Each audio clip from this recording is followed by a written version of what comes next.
Allez, bonjour les amis, alors comme nous sommes lundi, nous revenons en arrière au chapitre 14.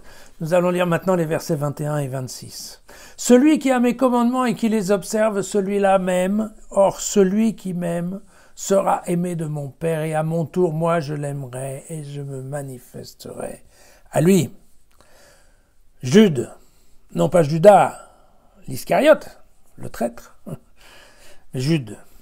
Jude lui dit « Seigneur, comment se fait-il que tu aies à te manifester à nous et non pas au monde ?» Et Jésus lui répondit « Si quelqu'un m'aime, il observera ma parole et mon Père l'aimera. Nous viendrons à lui et nous établirons chez lui notre demeure. Celui qui ne m'aime pas n'observe pas mes paroles. Or cette parole que vous entendez, elle n'est pas de moi mais du Père qui m'a envoyé.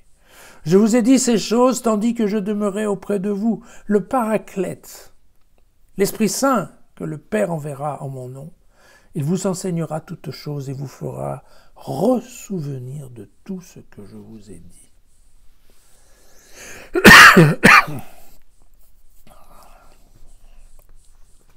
Alors, la manifestation, je me manifesterai à lui, la manifestation dont parle Jésus ici, attention, ce n'est pas la parousie. Ce n'est pas le retour au jugement dernier, ce n'est pas le retour pour ramener les disciples vers les demeures célestes. Ce n'est pas un retour eschatologique, comme on dit chez les gens bien. Non, ce dont on parle actuellement, c'est le retour de la résurrection. C'est le retour post-pascal, comme on dit, chez les gens qui ont compris. Alors, évidemment, ça fait partie des grandes questions que tout le monde se pose. C'est pourquoi Jésus,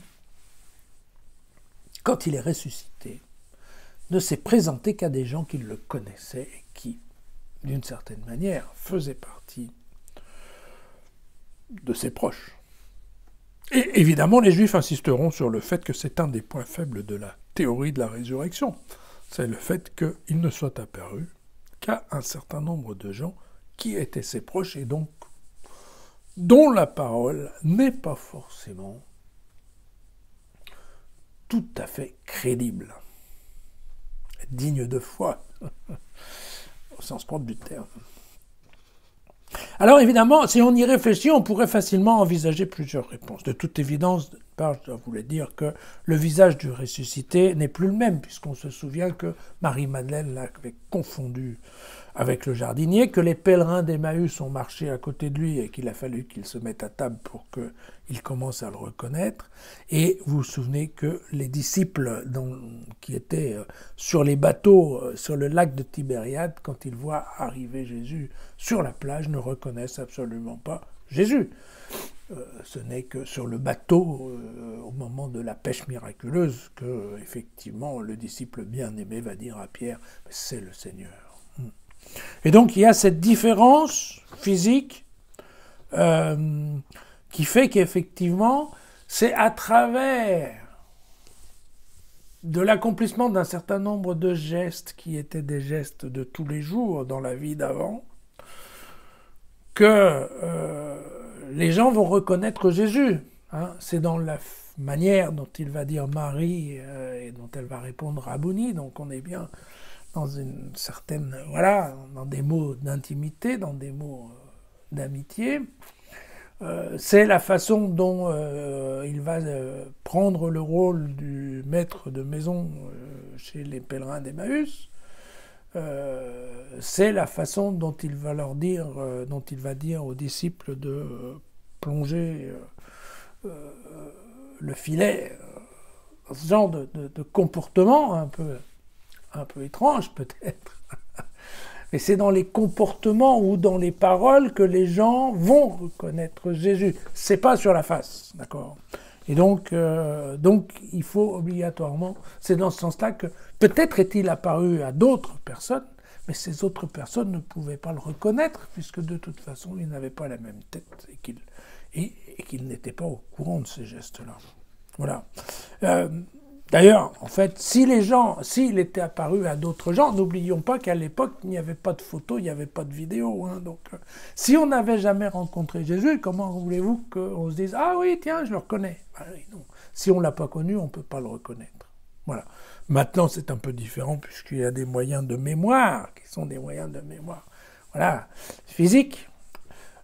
Mais à l'époque, il n'y en avait pas. Pour reconnaître, il fallait connaître avant. Voilà.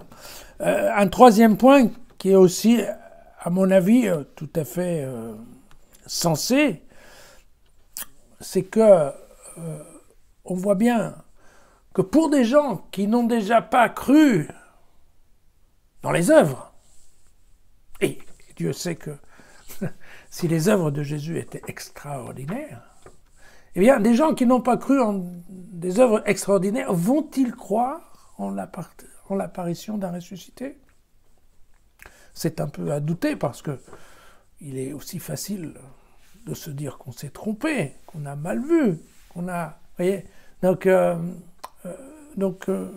voilà, la mauvaise foi, encore une fois au sens, au sens réel du terme, elle a toujours existé et il faut bien se dire que, voilà, pour qui n'a pas voulu voir Dieu dans la résurrection de Lazare, il ne sera pas plus facile de voir Dieu dans la résurrection de Jésus.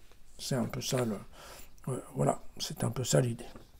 Alors, ici, Jean fournit encore une autre réponse, puisque Jean, lui, il dit, mais non, c'est une question d'amour. Moi, je vais aller voir les gens que j'aime bien ou qui m'ont montré qu'ils m'aimaient bien.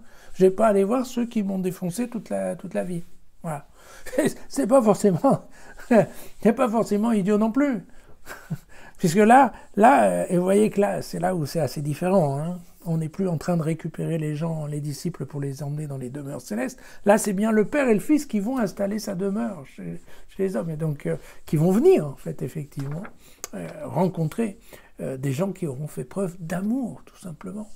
Et là encore, ben voilà, quand on revient de voyage, on va d'abord voir les proches, avant d'aller voir des gens avec qui on n'a plus de contact. Donc, bien entendu, il y a là-dedans beaucoup de logique. Voilà. Le dernier verset qui concerne le Paraclète